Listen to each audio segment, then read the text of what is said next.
Good morning. Last క్లాస్లో మనం gas లా గురించి, గాస్ లాకి సంబంధించిన డెఫినేషన్ గురించి, దానికి సంబంధించిన ప్రూఫ్ కేస్ 1 చూసాం. That means charge inside the Gaussian surface లేదా చార్జ్ ఇన్సైడ్ ద స్పియర్ గురించి చూసాం. ఇప్పుడు తర్వాత క్లాస్లో charge outside the Gaussian surface లేదా charge outside the sphere చూడాలి. దీనికోసం ఒకసారి మనం డయాగ్రామ్ తీసుకుందాం. Charge outside the Gaussian సర్ఫేస్ని ఇప్పుడు మనం చూద్దాం.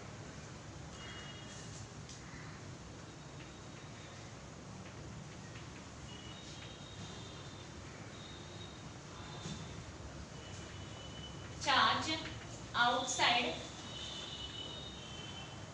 Gaussian surface.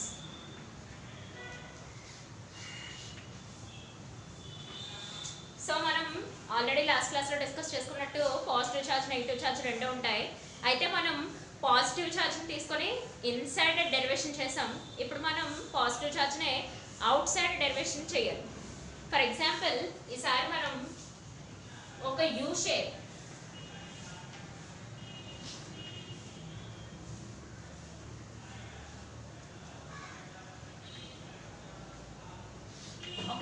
బాడీని తీసుకున్నామా ఎగ్జాంపుల్ గా.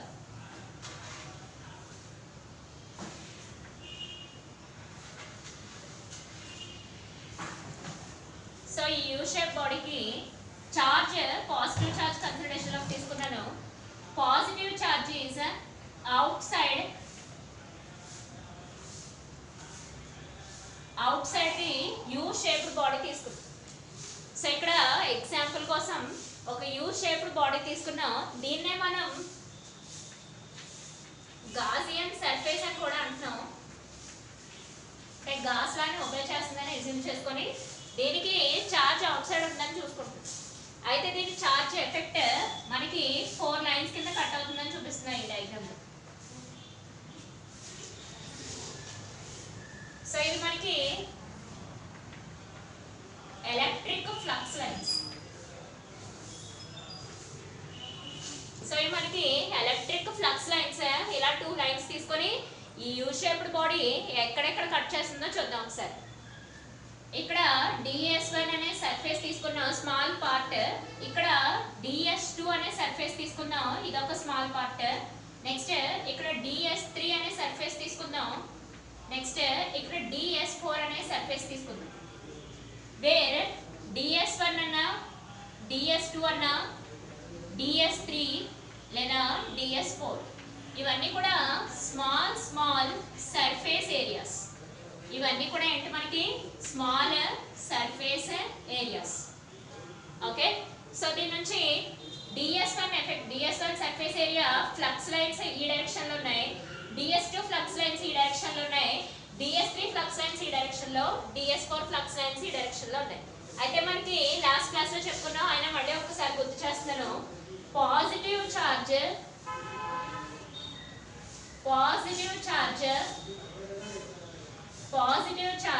electric flux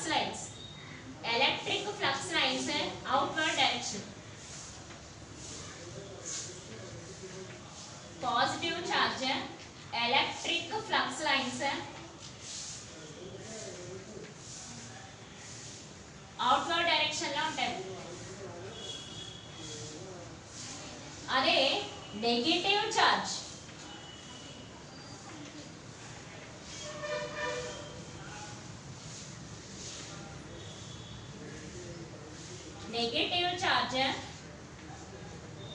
electric flux lines inward direction లో ఉంటాయి.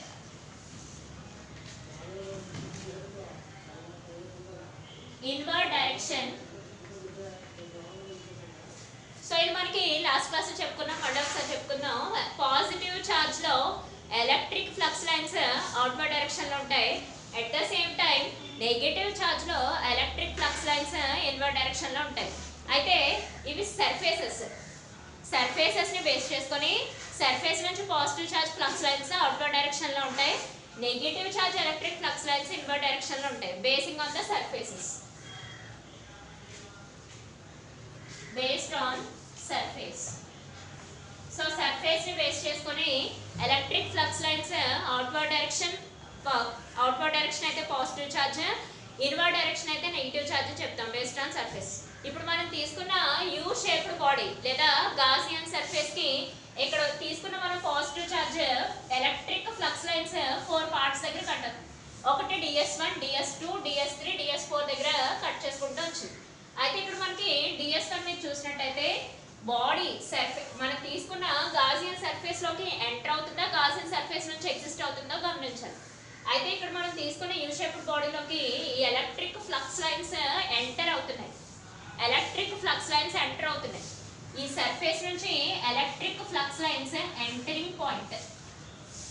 ఈ DS2 సర్ఫేస్ నుంచి electric flux lines exit point. So ఇది DS1 సర్ఫేస్ నుంచి electric flux lines entry point, DS2 surface నుంచి electric flux lines exit point. Same యాస్టిస్ గానే DS3 సర్ఫేస్ నుంచి ఎలక్ట్రిక్ ఫ్లక్స్ లైన్స్ ఎంట్రీ అవుతూ ఉన్నాయి సర్ఫేస్ లోకి through surface, entry through surface. So ఇక్కడ DS4 నుంచి ఎలక్ట్రిక్ ఫ్లక్స్ లైన్స్ ఎగ్జిట్ అవుతూ ఉంటాయి. సో ఇది దీన్ని బేస్ చేసుకొని ఇక్కడ మనకి ఎంటర్ అవుతున్నాయి కాబట్టి ఈ DS1 సర్ఫేస్ ఖచ్చితంగా ఎంటర్ అవుతున్నాయి. ఎంటర్ ఎగ్జిట్, ఇక్కడ మళ్ళీ ఎంటర్ ఎగ్జిట్ సర్ఫేస్ ని బేస్ చేసుకొని. సో ఎంటర్ ఎగ్జిట్ అంటే ఇక్కడ మనకి ఇన్వర్డ్ డైరెక్షన్ అవుట్వర్డ్ డైరెక్షన్ కింద చెప్పుకుంది, ఎంటర్ ఎగ్జిట్ కింద ఒకసారి చెప్పుకుంది. పాజిటివ్ డైరెక్షన్ పాజిటివ్ ఛార్జ్ నుంచి వచ్చిన ఆ ఎలక్ట్రిక్ ఫ్లక్స్ లైన్స్ అనేవి అవుట్వర్డ్ డైరెక్షన్ ని చూపించడం అంటే ఎగ్జిట్ అవుతూ ఉంటాయని చెప్పుకుంటాం. అంటే ఎలక్ట్రిక్ ఫ్లక్స్ లైన్స్ బాడీ నుంచి ఎగ్జిట్ అయిపోతాయి. అదే నెగిటివ్ ఛార్జ్ నుంచి ఎలక్ట్రిక్ ఫ్లక్స్ లైన్స్ ఎంటర్ అవుతున్నాయి అంటే ఇన్వర్డ్ డైరెక్షన్ అంటే ఎంటర్ అవుతున్నట్టు చెప్పుకోవచ్చు. సో ఇక్కడ ఎంట్రింగ్ లైన్స్ వచ్చేసి మనకి నెగిటివ్ ఛార్జ్ ని రిప్రజెంటేషన్ చేస్తాయి, ఎగ్జిట్ వచ్చేసి పాజిటివ్ ఛార్జ్ ని రిప్రజెంటేషన్ చేస్తాయి. ఎంట్రీ మనకి నెగిటివ్ ఛార్జ్ రిప్రజెంటేషన్, ఎగ్జిట్ మనకి పాజిటివ్ ఛార్జ్ రిప్రజెంటేషన్ చేస్తున్నట్లు లెక్క. ఒక్కసారి మళ్ళీ చూసుకున్నట్టయితే చూడండి అమ్మా కేస్ 2. ఇక్కడ మనకి యూ షేప్డ్ బాడీని తీసుకున్నాం, అది మనకి గాసియన్ సర్ఫేస్ కి ఎస్యూమ్ చేసుకున్నాం బికాజ్ ఇట్ ఒబేస్ గాస్ లా అని తీసుకున్నాం. ఎజంప్షన్ రియాలిటీ కాదు. ఇక్కడ ప్లస్ క్యూ ఛార్జ్ తీసుకున్నాం. ఈ ప్లస్ క్యూ ఛార్జ్ నుంచి వచ్చే ఫ్లక్స్ లైన్స్ ఈ యూ షేప్డ్ బాడీని 4 పార్ట్స్ దగ్గర కట్ చేస్తున్నాయి. DS1, DS2, DS3, DS4 అనేవి స్మాల్ సర్ఫేస్ ఏరియాస్ కింద తీసుకున్నాం. అయితే ఈ DS1 నుంచి వచ్చే ఫ్లక్స్ లైన్స్ డిఫరెంట్ బిహేవియర్ ని చూపించాయి. ఎలా అయితే నెగిటివ్ ఛార్జ్ కి మనకి ఇన్వర్డ్ డైరెక్షన్ లోకి వస్తాయో, ఇక్కడ మనకి DS1 సర్ఫేస్ నుంచి వచ్చే ఫ్లక్స్ లైన్స్ కూడా ఎంటర్ అవుతున్నాయి. నెక్స్ట్ DS2 నుంచి సర్ఫేస్ నుంచి వచ్చే లైన్స్ అన్ని ఎగ్జిట్ అవుతున్నాయి. సో ఇక్కడ ఎగ్జిట్ అయినవి ప్లస్ క్యూ ఛార్జ్ రిప్రజెంటేషన్ అవుతున్నాయి. ఇక్కడ మనకి ఎంట్రీ అయినవి మైనస్ క్యూ ఛార్జ్ రిప్రజెంటేషన్ చేస్తున్నాయి. ఇక్కడ మనకి DS4 ఎగ్జిట్ అవుతున్నాయి కాబట్టి ప్లస్ క్యూ ఛార్జ్ రిప్రజెంటేషన్ చేస్తున్నాయి. సో ఇక్కడ వచ్చేసి మరి మీరు ఒకసారి చూడాలి, DS1 నుంచి ఫ్లక్స్ లైన్స్ ఎంటర్ అవుతున్నాయి బాడీలోకి, సర్ఫేస్ లోకి ఎంటర్ అవుతున్నాయి కాబట్టి ఇది minus q representation. DS2 surface నుంచి ప్లస్ క్యూ, ఇక్కడ మనకి సర్ఫేస్ నుంచి బయటకు వచ్చేస్తున్నాయి, ఎగ్జిట్ అయిపోతున్నాయి, అందుకని ప్లస్ క్యూ ఛార్జ్ రిప్రజెంటేషన్. ఇక్కడ DS3 సర్ఫేస్ నుంచి ఎలక్ట్రిక్ ఫ్లక్స్ లైన్స్ బాడీలోకి ఎంటర్ అవుతున్నాయి కాబట్టి ఎంట్రీ కాబట్టి మైనస్ క్యూ రిప్రజెంటేషన్. ఇక్కడ DS4 నుంచి ఫ్లక్స్ లైన్స్ అవుట్వర్డ్ డైరెక్షన్ చూపిస్తున్నాయి కాబట్టి plus q charge representation. So ఇక్కడ మనం గమనించినట్టయితే ఇప్పుడు మనం DS1 నుంచి DS2, DS3, DS4 నుంచి వచ్చిన ఎలక్ట్రిక్ ఫీల్డ్స్ అన్నిటినీ కలిపితే అసలు ఎలక్ట్రిక్ ఫీల్డ్ వాల్యూస్ వస్తాయా లేదా ఎలక్ట్రిక్ ఫీల్డ్ వాల్యూస్ జీరోస్ అయిపోతాయా అనే విషయాన్ని ఒకసారి మీరు చూడాలి. సో ఇప్పుడు ఎలక్ట్రిక్ ఫీల్డ్ వాల్యూస్ ని DS1 నుంచి DS2, DS3, DS4 నుంచి ఒకసారి కలిపి ఎడిషన్ చేసి చూద్దాం. సో ఎడిషన్ చేసి చూసినప్పుడు మనకి సమ్ వాల్యూస్ వస్తాయి లేదా జీరో అవుతాయి అనే విషయాన్ని ఒకసారి గమనిద్దాం. సో ఇది ఒకసారి చూడండి అమ్మా, మళ్ళీ ఒకసారి రివైండ్ చేసుకుంటే ప్లస్ ఛార్జ్ నుంచి వచ్చిన plus q, that means positive charge నుంచి వచ్చిన ఎలక్ట్రిక్ ఫ్లక్స్ లైన్స్ ఎప్పుడు కూడా అవుట్వర్డ్ డైరెక్షన్ ని చూపిస్తాయి. నెగిటివ్ ఛార్జ్ క్యూ నుంచి వచ్చిన ఎలక్ట్రిక్ ఫ్లక్స్ లైన్స్ ఎప్పుడు కూడా ఇన్వర్డ్ డైరెక్షన్ చూపిస్తాయి బేస్డ్ ఆన్ ద సర్ఫేస్ ని బేస్ చేసుకొని. అదే విధంగా మీరు గమనించినట్టయితే పాజిటివ్ ఛార్జ్ మనకి ఇక్కడ ఎలక్ట్రిక్ ఫ్లక్స్ లైన్స్ ని ఫోర్ పార్ట్స్ కింద కట్ చేస్తుంది కాబట్టి DS1 DS2 DS3 DS4 కింద DS1 దగ్గర నుంచి బాడీలోకి ఎలక్ట్రిక్ ఫ్లక్స్ లైన్స్ ఎంటర్ అవుతున్నాయి. అంటే ఇక్కడ ఖచ్చితంగా నెగిటివ్ ఛార్జ్ ఎఫెక్ట్ ఉందని చెప్పుకోవచ్చు. ఇక్కడ DS నుంచి ఎలక్ట్రిక్ ఫ్లక్స్ లైన్స్ బాడీని లీవ్ చేసి వెళ్ళిపోతున్నాయి. బాడీని లీవ్ చేసి అవుట్వర్డ్ డైరెక్షన్ లోకి వెళ్ళిపోతున్నాయి అంటే ఖచ్చితంగా అది పాజిటివ్ ఛార్జ్ వల్ల వచ్చే ఎఫెక్ట్ అని చెప్పొచ్చు. ఇక్కడ DS3 నుంచి ఎలక్ట్రిక్ ఫ్లక్స్ లైన్స్ ఎంటర్ అవుతున్నాయి అంటే యూ షేప్డ్ బాడీలోకి ఎంటర్ అవుతున్నాయి. అందువల్ల ఎంట్రీ అయిన ఛార్జ్ మనకి నెగిటివ్ ఛార్జ్ అని చెప్పొచ్చు DS3. ఇక్కడ మనకి DS4 నుంచి ఫ్లక్స్ లైన్స్ లీవ్ అయిపోతున్నాయి, లెఫ్ట్ అయిపోతున్నాయి, ఎగ్జిట్ అయిపోతున్నాయి కాబట్టి ప్లస్ Q ఛార్జ్ అని ఇక్కడ మనకి చెప్పొచ్చు. సో ఇది వీటన్నిటిని DS1 నుంచి వచ్చిన ఎలక్ట్రిక్ ఫీల్డ్ ని DS2 DS3 DS4 నుంచి వచ్చిన ఎలక్ట్రిక్ ఫీల్డ్ ని సమ్మేషన్ చేసి చూసి అప్పుడు మనకి టోటల్ ఎలక్ట్రిక్ ఫీల్డ్ అనేది ఒకసారి చెప్పుకుందాం.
ఎలక్ట్రిక్ ఫ్లక్స్ త్రూ DS1 ఒకసారి చూద్దామా. ఎందుకంటే మనకి లాస్ట్ క్లాస్ లో ఆల్రెడీ చెప్పుకున్నాం గాస్ అంటే ఏంటి, మనకి electric flux is equal to Q/4 epsilon naught. So ఇప్పుడు మనం ఇలా కానీ చెప్పొచ్చు లేదా సర్ఫేస్ ఇంటిగ్రేషన్ E.ds అని కూడా చెప్పొచ్చు. సో రెండిట్లో flux phi is equal to according to gas law electric flux phi is equal to Q/4 epsilon naught.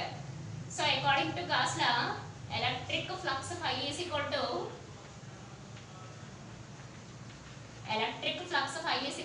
Q అంటే చార్జ్ మనకి ఆల్రెడీ చెప్పుకున్నామా. ఈ ఎప్సిలాన్ నాట్ 8.854 × 10⁻⁻12. ఇక్కడ ఈ అంటే మనకి ఎలక్ట్రిక్ ఫీల్డ్. ఇక్కడ మనకి ఎలక్ట్రిక్ ఫ్లక్స్ వాల్యూస్ ని ఫైండ్ అవుట్ చేస్తున్నాం.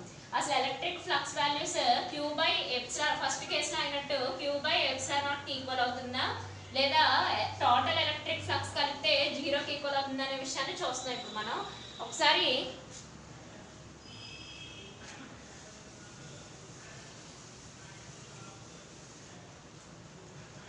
సో చూడమ్మా, ఎలక్ట్రిక్ ఫ్లక్స్ త్రూ DS1 చూడండి. ఇక్కడ మనకి లాస్ట్ ఇందా క్లాస్ లో చెప్పుకున్నట్టు -Q/4πε0 dω.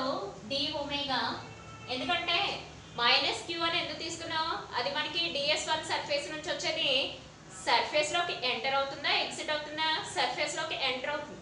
ఎంట్రీ పాయింట్స్ ఖచ్చితంగా అక్కడ మనకి నెగటివ్ ఛార్జ్ ఉన్నట్టు లెక్క, ఇందాక డయాగ్రామ్ గీసినట్టు. సో ఇందాక ఒకసారి చూసినట్టయితే ఎలక్ట్రిక్ ఫ్లక్స్ త్రూ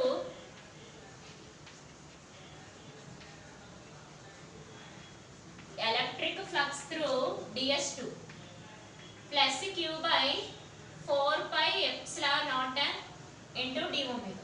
సో ఇది ఒకసారి చూద్దాం. Electric flux through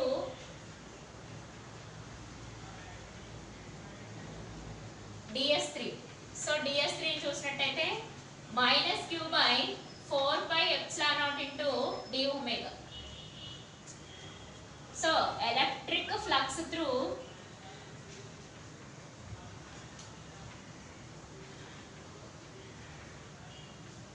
DS4 plus Q/4πε0 dω. So ఇప్పుడు ఒకసారి ఇక్కడ ఒకసారి మళ్ళీ డయాగ్రామ్ చేస్తున్నాను చూసుకోండి. అవి ఎందుకు వచ్చాయో ఒకసారి చూసుకోవచ్చు. ఇక్కడ మనకి పాజిటివ్ ఛార్జ్ ఉంది, ఇది మనకి 4 పార్ట్స్ కింద కట్ చేస్తుంది. సో ఇది మనకి DS1, ఇది మనకి DS2, ఇది ds3, ఇక్కడ వచ్చేసి మనకి ds4. సో ఇది సర్ఫేస్ లోకి ఎంట్రీ పాయింట్ కాబట్టి -q, ఇది సర్ఫేస్ నుంచి ఎగ్జిట్ కాబట్టి +q, ఇది సర్ఫేస్ నుంచి ఎంటర్ కాబట్టి సర్ఫేస్ కి ఎంటర్ కాబట్టి -q, సర్ఫేస్ నుంచి ఎగ్జిట్ కాబట్టి +q. ఓకే, సో ఇక్కడ సర్ఫేస్ నుంచి ఎంటర్ పాయింట్ కాబట్టి -q, సర్ఫేస్ నుంచి ఎగ్జిట్ పాయింట్ కాబట్టి త్రూ సర్ఫేస్.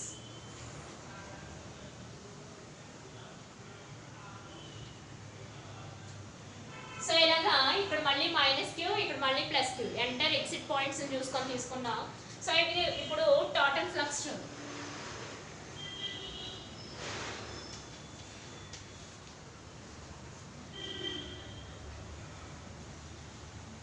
సో ఇప్పుడు ఫ్లక్స్ నుంచి వచ్చిన ds1, అదే flux ds2,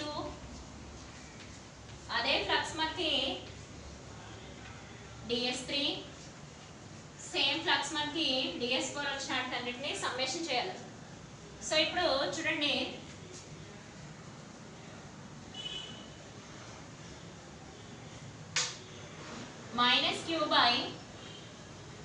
-q/4πε0 into d omega +q/4πε0 into d omega and -q/4πε0 into d omega plus q/4πε0 into d omega.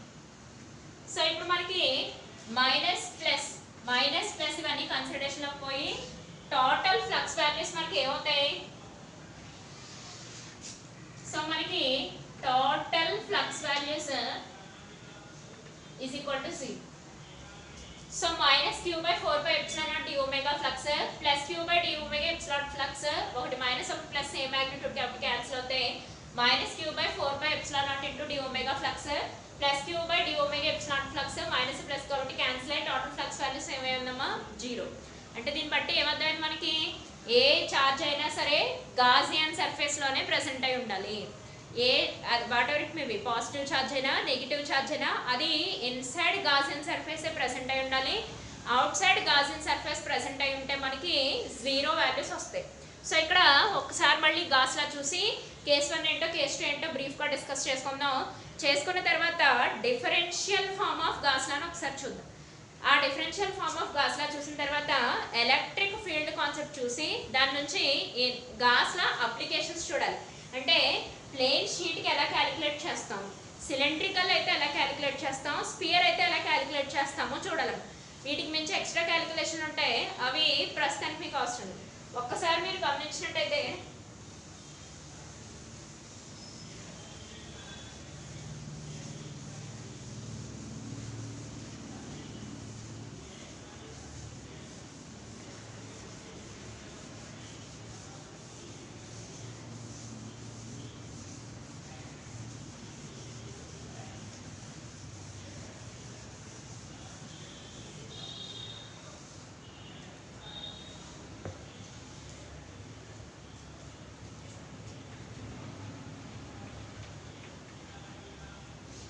గాస్లా ఒకసారి మళ్ళీ statement చెప్తున్నాను చూడండి అమ్మా. Statement Gauss law statement already last class లో చెప్పిందే, బట్ కానీ మళ్ళీ ఒక్కసారి చెప్తున్నాను చూడండి. Electric flux through any closed surface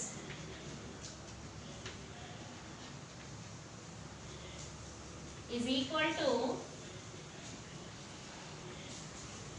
1/ε0 times of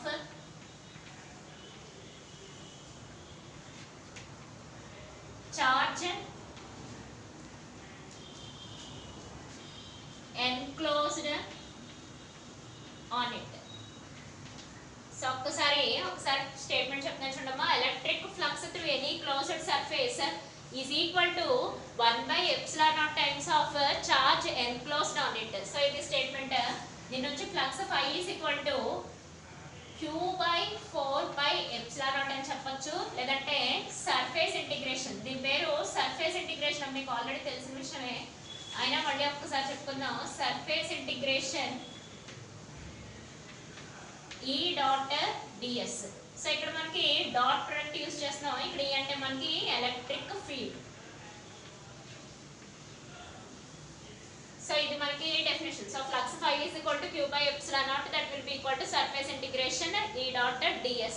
so ఇక్కడ మనకి closed surface, surfaces which obey Gauss law is called Gaussian surface అని అంటారు. అంటే మనం తీసుకున్నాయన్ని Gaussian surfaces. Surfaces which obey Gauss law is called Gaussian surface. So ఇది case 1 case 2 కింద చూసాం మనం. కేస్ 1 ఏంటి? Plus q charge is inside, ఇది ప్రూఫ్ అమ్మ మనకి.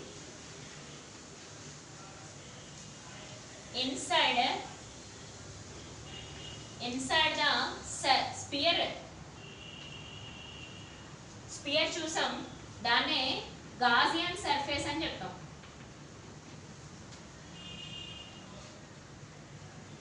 ఓకే, ఇప్పుడు మనం కేస్ 2 చూసాం ఇవాళ. Case 2 plus q charge again is outside U shaped body చూసాం, అది కూడా మనకి Gaussian surface.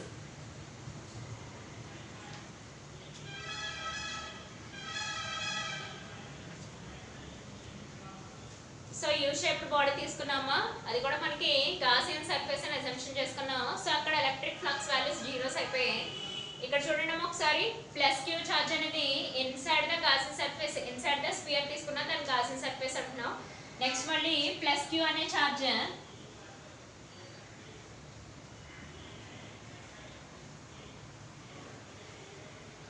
Out side U shaped body తీసుకున్నాం, దాన్ని గాసియన్ సర్ఫేస్ కింద అజంప్షన్ చేసుకున్నాం. కానీ దానికి ఫ్లక్స్ వాల్యూస్ అనేవి ఏమయ్యాయి? జీరోస్ అయ్యి. అంటే అవుట్ సైడ్ చార్జ్ అనేది ఎప్పుడు మనకి ఇన్సైడ్ ఉంటే ఫ్లక్స్ వాల్యూస్ అనేవి జీరో అవ్వు. అదే ఫ్లక్స్ వాల్యూస్ అనేవి కొంత వాల్యూ రావాలి అని అనుకుంటే అది ఖచ్చితంగా ఇన్సైడ్ ఉండాలి. వాల్యూస్ ఏమి జీరోస్ అవ్వాలనుకుంటే అది అవుట్ సైడ్ ఉంటుంది. సరే ఒక్కసారి చూడండి అమ్మా, ఇది మనకి electric flux through any closed surface is equal to 1/ε0 times of charge enclosed on it. So అది statement. Flux phi is equal to q/ε0 is equal to surface integration E dot ds, where E is equal to electric field. And ఇది మనకి surfaces which obey Gauss law obey చేసే surface అని Gaussian surface అన్నాం. ఇది మనకి case 1 plus q charge inside the spear first కేసులో prove చేసుకున్నాం, అది మనకి గాసియన్ సర్ఫేస్ అని చెప్తున్నాం. ఇది plus QA is outside the you shaped body అని తీసుకున్నాం, అది కూడా మనకి గాసియన్ సర్ఫేస్ అని కన్సిడరేషన్లో తీసుకున్నాం. అయితే రెండు కేసుల్లో కూడా ఫ్లక్స్ వాల్యూస్ని ఫైండ్ అవుట్ చేసాం. ఈ కేసులో ఫ్లక్స్ వాల్యూ q/ε0 అయింది, ఈ కేసులో ఫ్లక్స్ వాల్యూ మనకి 0. సో ఇది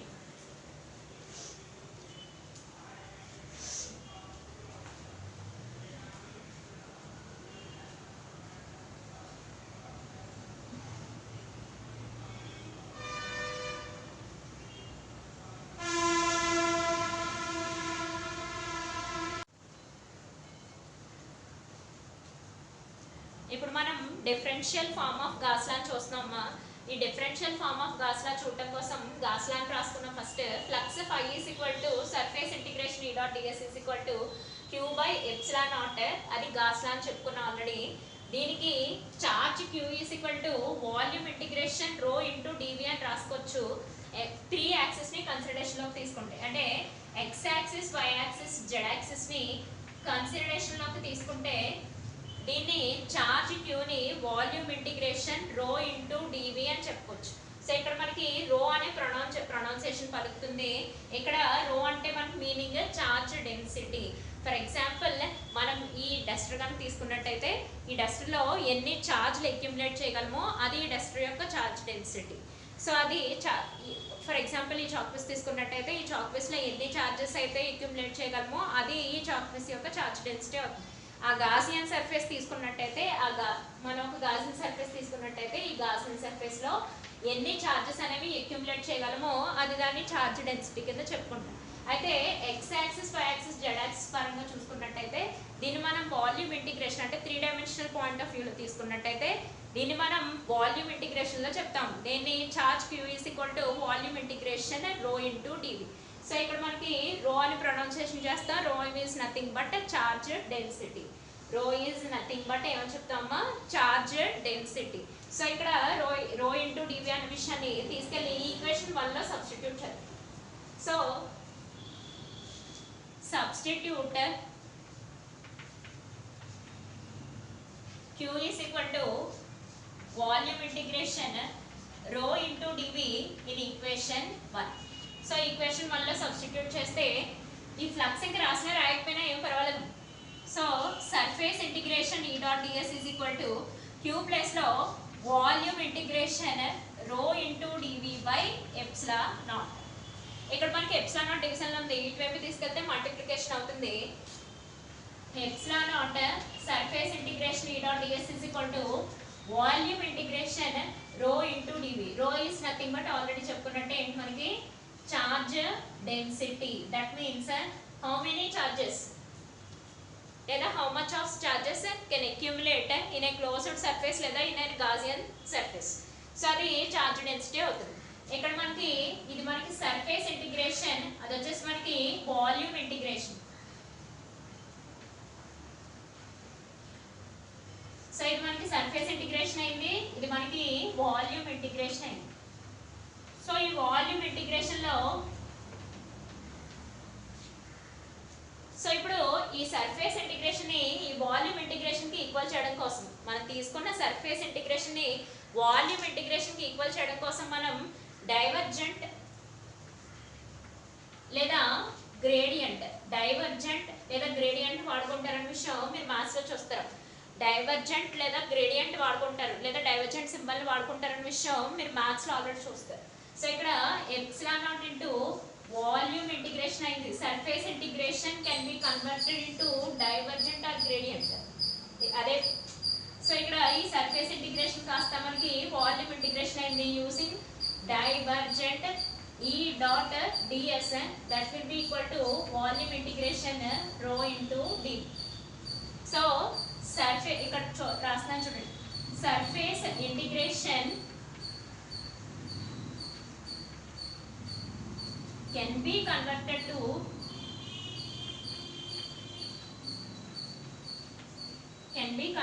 to volume integration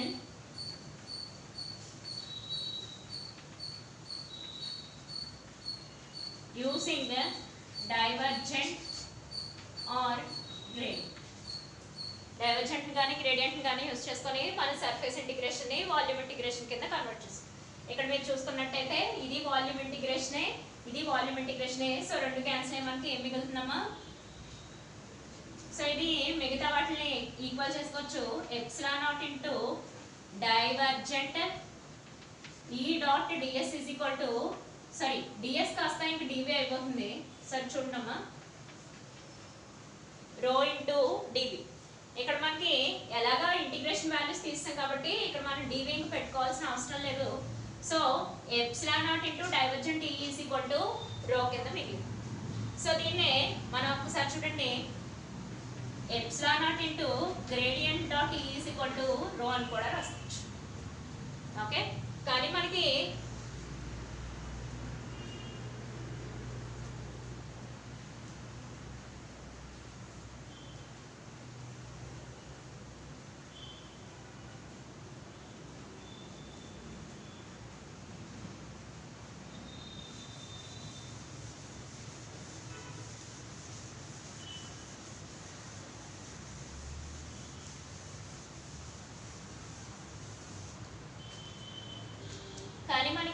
gas లాని base చేసుకుని basing on gas law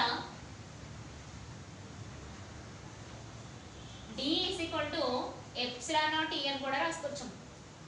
d is equal to epsilon naught E అని కూడా రాసుకోవచ్చు.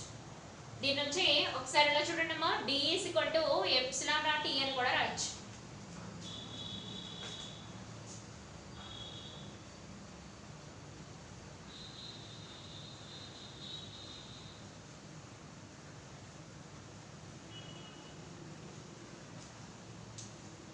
సో ఈక్వేషన్ నుంచి ఇది ఫార్ములా, కానీ ఇక్కడ మనకి డి అంటే ఎలక్ట్రిక్ ఫ్లక్స్ డెన్సిటీ, ఇక్కడ ఈ అంటే మనకి ఎలక్ట్రిక్ ఫీల్డ్. సో ఇక్కడ electric flux density is equal to epsilon not into E అని రాయొచ్చు. ఇక్కడ డి అంటే electric flux density that will be equal to epsilon not into E. దీని నుంచి ఈ ఎలా రాయొచ్చు, D by epsilon naught. So ఇక్కడ ఈ E is equal to D by epsilon naught ని ఇక్కడ ఉన్న ఈక్వేషన్ 2 లో సబ్స్టిట్యూట్ చేద్దాం. సబ్స్టిట్యూట్ ఈ వాల్యూస్ in equation 2. సో ఇక్కడ epsilon naught is equal to divergent e place లో d by epsilon naught that will be equal to rho. So gradient dot d is equal to rho. So ఇది మనకి differential form of gas law. ఇదొక form అని చెప్పుకోవచ్చమ్మా, లేదా ఇదొక form అని చెప్పుకోవచ్చు. So ఇది ఫార్మ్ 1, ఇది epsilon naught into gradient dot e is equal to rho అనే ఒక ఫార్మ్, లేదనుకుంటే epsilon naught into gradient dot e is equal to rho అనేది ఒక form, gradient dot d is equal to rho is equal to second form. So ఇది మనకి first form అవుతుందమ్మా, ఇది మనకి సెకండ్ ఫార్మ్ అవుతుంది. ఈ రెండు ఫార్మ్స్ లో ఏదైనా సరే differential form of gas law అనే చెప్పుకోవచ్చు. ఓకే.